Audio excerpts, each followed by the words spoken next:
Business owners with high emotional intelligence make more money annually than those business owners who have lower levels of emotional intelligence. Hi, y'all. Thanks so much for joining me. In less than 15 minutes, I'll be sharing with you about how emotional intelligence can help us to succeed as business owners. Please like and share this video if you get value from it. And if you're listening to it on the replay, you can type hashtag replay in there. And you can also, as you join, say hi and where you're joining from. I'm Dr. P. I'm coming to you from Austin, Texas, to talk to you today about emotional intelligence. Excuse me. I'm a strategic business coach. I've been a school psychologist for about 10 years in K-12 schools, teach an online psychology program, and I've served on professional organization committees. And today's topic is about emotional intelligence. So, like I mentioned at the beginning, business owners with high emotional intelligence make more money annually than those business owners with lower levels of emotional intelligence. And this was some statistic that was taken from some studies that were done. And you can find more information about these studies on entrepreneur.com's website. They have a long infographic that goes over a lot of different results from various studies. You can check it out when you get a chance. Not right now though, but after this, after you watch this video, you could go check it out. So many business owners, I've learned, have heard about IQ, and some of them have even heard about emotional intelligence, right? But many of those business owners that I've come across, they can't really explain what either one of those things are or why they're even important to their businesses. And I can talk to you about each of these and share a lot of information, but today I really wanted to talk about emotional intelligence, right? That's what I want to focus on, and how it can help us as micro and other small business owners to succeed. Because it's one thing to hear about something, right? But it's another thing to actually find out what it truly is all about. By the way, emotional intelligence is one of those things that is connected to how our business succeeds, especially when it comes to communicating with others. Because I know there's so many things you hear about that you need in order to be successful. But guess what? You do need a lot of different things in order to be successful. There's no just one thing. And if there's someone out there who tells you, oh, there's just this one thing, I guarantee if you listen to what they're saying, you'll hear the other parts that have to go into that one thing they're telling you about, because your success is made up of multiple parts. The emotional intelligence is one of them. So in this video, I really want to share with you how emotional intelligence can help us to succeed as business owners. As a school psychologist, the IQ and our intellectual functioning and social emotional functioning were two areas that I assessed when conducting evaluations with students within K-12, right? And by assessing those areas, here's what I was able to find out about a child. I'm talking about K-12, so you're looking at from 6 years old to grade 12. And most students are 18, sometimes 19 in grade 12. And when I assess those students, like I said, here's some information I was able to find out about them when I was assessing their IQ and their social emotional functioning. I was able to find out their preferred way of learning, information about their short-term and their long-term memory, how they problem solve, information about their visual skills, how they comprehend information, how they store information, the knowledge that they have acquired, their reasoning skills, how they were interacting socially with others, understanding social cues, how they did their emotional responses, their stresses, their triggers, what made them frustrated, and also how best that they communicated with others. That's just some of the information I was able to find out when assessing an individual's IQ and their social emotional functioning. So it was really rewarding to share that information with the parents, the teachers, and the students themselves. Because for some students, they said, it would really help them to understand themselves and to not feel so different. Because there were a few students who said to me that they felt different and they couldn't understand why they felt different in certain situations. It really helped them to understand their feelings, right? And then how they were responding to others and why people responded to them in certain ways, right? Then when working with parents and teachers, they felt where they were finally able to understand the child or the teenager. And they also felt that they were better able to communicate with that child and with that teenager, and even be in a better position to show empathy. So for me, being able to share that information and to help others to get to that point, it was rewarding, because from there you can build up some interventions and ways to help them be successful, not just within a few weeks, but for as much as their life as possible, right? Because now they have the tools to help them with interacting with others. So now, as I'm working with micro business owners, I can see how beneficial it can be for micro business owners to be aware of our emotional intelligence. It really is important for us to be able to be aware of it, because when you are aware of it, there's so many more things that you're better able to understand.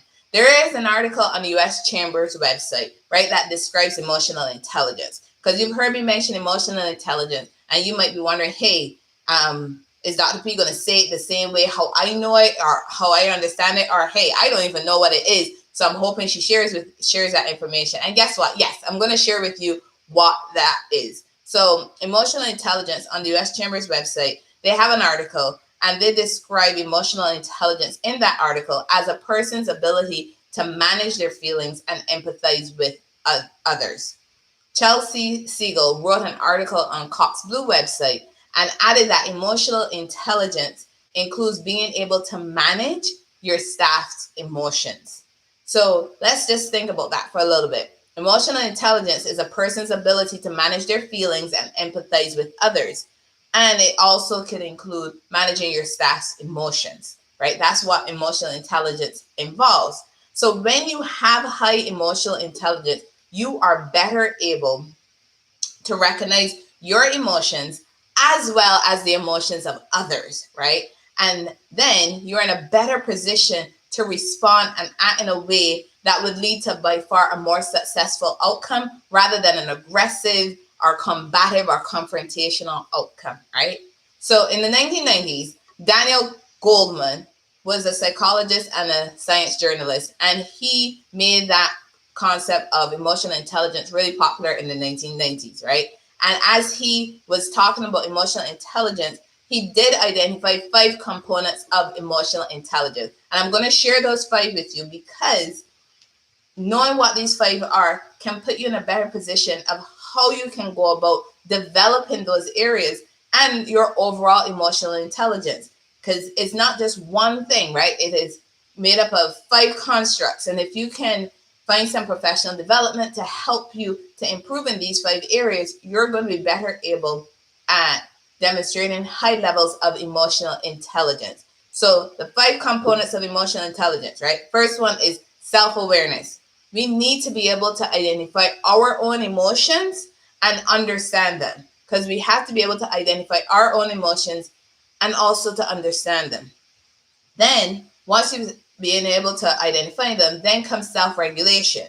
Because being able to identify your emotions is one part, but now we have to be able to control them so that we know when we're supposed to respond in certain situations. And we shouldn't be responding aggressively in a situation that's not called for. And I know you probably could think of some people in your previous work experience, or even right now in your small business. You know, it could be a vendor, it could be a customer, it could be an employee that you've seen when you said one thing and their reaction was so completely different from what you were expecting, right? Because it probably means that that person may not have a high level of emotional intelligence. So with emotional intelligence, remember, you have the self-awareness, then you have self-regulation. Then the third one is internal motivation, or you might just see motivation listed if you do your own research on emotional intelligence. And with motivation, this is connected to your why for what you're doing in your life, in your business, because you're looking at what's driving you for your personal goals as well as your professional goals. Those are all combined together.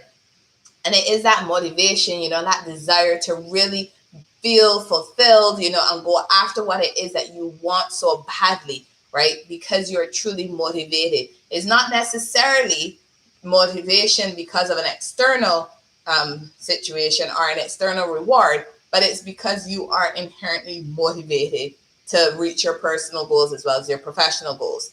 Then the fourth one is empathy. Empathy is about understanding someone else's feelings, right?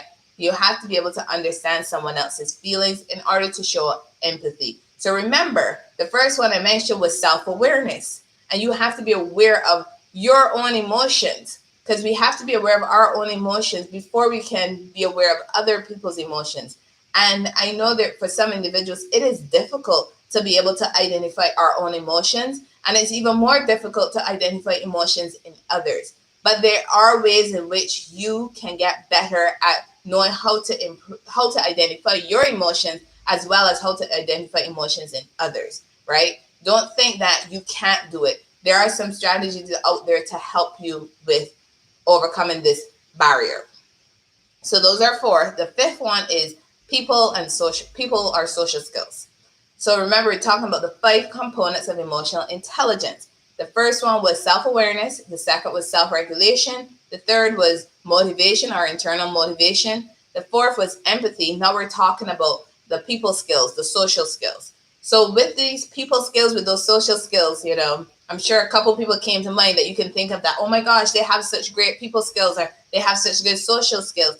This is something that we need when we're communicating with others in business, because with the social skills, we're in a better position really to interact with others and develop positive relationships with others.